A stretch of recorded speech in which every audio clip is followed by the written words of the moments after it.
Pagsampa mo ng 22, sasampalin ka ng buhay na akala mo dati chill lang.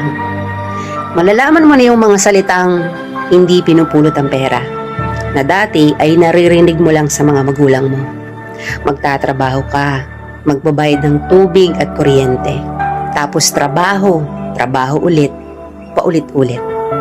Mamimiss mo yung batang ikaw, musmos, walang alam sa mundo.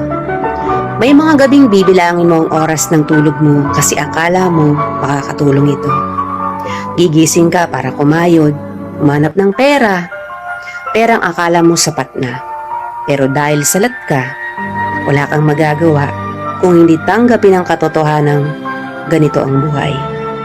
Katotohanang dahil malaki ka na, malaki na rin ang bigat na papasanin mo. Dahil ngayong 22 ka na o 23 o 25 ka, malalaman mong hindi ka na lang nabubuhay para sa sarili mong pangarap. Real talk yan.